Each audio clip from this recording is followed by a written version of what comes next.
یہ مجھے یہ عرض کرنا ہے کہ اگرچہ یہاں تک تو بات صحیح ہے کہ ہمارے ہاں فرقے وارانہ شدت جو ہے وہ ضیاء الحق صاحب کے دور سے شروع ہوئی، اس میں کوئی شک نہیں۔ سبب ضیاء الحق نہیں ہے، سبب ایران کا ریولوشن تھا،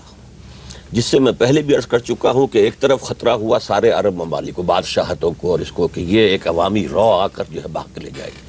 پاکستان میں بھی کچھ حضرات نے شیعہ ریولوشن امپورٹ کرنے کی کوشش کی، جس کے نتیجے میں رد عمل پیدا ہوا۔ سپاہ صحابہ نام کی کوئی شے تنظیم کبھی وجود میں تھی ہی نہیں، وہ جھگڑے تھے ہی نہیں، لیکن چونکہ یہ معاملہ آیا ہے اس لیے اس کا رد عمل تھا کہ جس کے نتیجے میں، ویسے میں ضیاء الحق صاحب کا کوئی مداح نہیں ہوں، میں نے صرف 2 مہینے ان کی شورا میں شرکت کی ہے، اس کے بعد مایوس ہو کر کہ جو کچھ یہ اسلام کا نام لیتے ہیں یہ دکھاوا ہے اور صرف اپنی حکومت کو جاری رکھنے کے لیے ایک بہانہ ہے، تو میں چھوڑ کر آ گیا تھا۔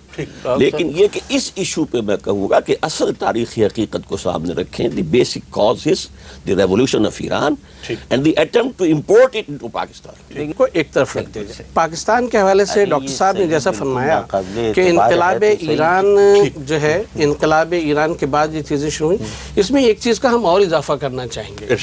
وہ یہ کہ جب ضیاء خان والا الیکشن ہوا ہے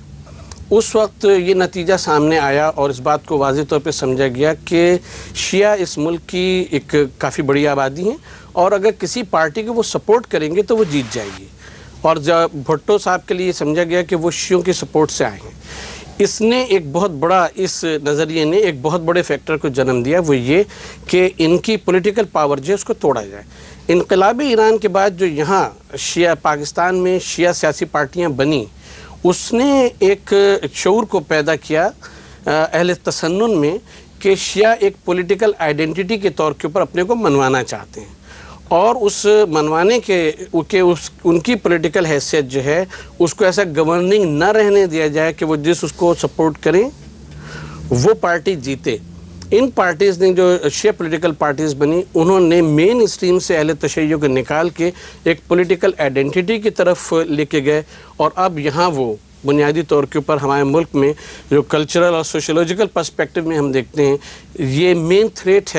ہے ان لوگوں کے لیے کہ جو مذہب کے نام کے اوپر یہاں حکومت حاصل کرنا چاہتے ہیں یا نظام چلانا۔ ٹھیک ہے کہ ہمارے ملک میں فرقہ واریت کو عروج دیا گیا، سیاسی حکومتیں آئیں، انہوں نے اس کو فیولنگ کی۔ اس میں محسن نقوی صاحب آپ کا ڈکٹیٹرشپس آئیں تو انہوں نے فیول دیا، سیاسی نہیں، فوجی حکومتوں نے ہمیشہ اس کو بڑھایا۔ وہی پرانی انگریزوں کی روایت تھی، ڈیوائیڈ اینڈ رول، لوگوں کو آپس میں لڑاتے رہو اور حکومت کرتے رہو۔ کرام رضوان اللہ علیہم کے لیے دعا کیے، اور اس سے سب سے بڑھ کر قرآن مجید بار بار صحابہ کرام کی تعریف کرتا ہے۔ تو اہل تشیع کے ایمان میں یہ بات داخل ہے کہ تا وقتے کے کسی صحابی کے بارے میں کہ جو صحابی رہا بعد میں مرتد ہو گیا، ایسے بھی حضرات ہیں کہ ان کے بارے میں تو لب کشائی کی جا سکتی ہے، لیکن قرآن مجید جس کی تائید کرتا ہے اس کے بارے میں کوئی لب کشائی نہیں کی جا سکتی۔ یہ وہ لوگ کہ جنہوں نے اپنے ویسٹڈ انٹرسٹ کے تحت اپنی دکانیں چمکانے کے لیے، اپنی معیشت کو کرنے کے لیے انہوں نے یہ ساری چیزیں۔ لیکن حضرت اس میں یہ بتائیے کہ اگر آج کوئی ایسی حرکت کرتا ہے تو اسے سزا دی جانی چاہیے کہ نہیں؟ آپ کتابوں کے حوالے دے رہے ہیں، لیکن اس وقت صورتحال کیا ہے؟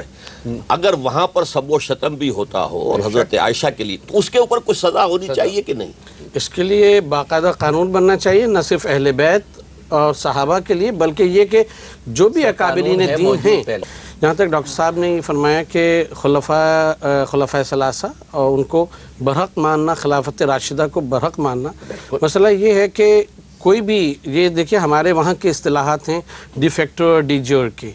ورنہ یہ کہ جو چیز ایک تاریخی حقیقت ہے اس کو آپ کہیں یا نہیں کہیں اس سے کیا فرق پڑتا ہے، جو ہو گیا۔ لیکن اس کو وجہ اختلاف اگر بنانا اور اس کو ایک نزاعی مسئلہ بنا لینا، ہم یہ عرض کرتے ہیں کہ اگر حضرت علی علیہ السلام نے تینوں کے خلاف، تینوں خلفائے ثلاثہ کے خلاف اگر تلوار نکالی ہوتی تو اس مسئلے کے اوپر اختلاف کی گنجائش تھی، اور اگر انہوں نے سب کے ساتھ کوآپریشن کیا، بلکہ یہ فرمایا، کسی نے پوچھا ان کے دور میں کہ یہ بتائیے کہ ان تینوں حضرات کا دور جو ہے وہ بہت ہی اچھا گزرا اور آپ کا اتنی نزاعی اس میں گزرا، تو آپ نے فرمایا کہ ان کا مشیر میں تھا، میرے مشیر تم جیسے لوگ ہیں۔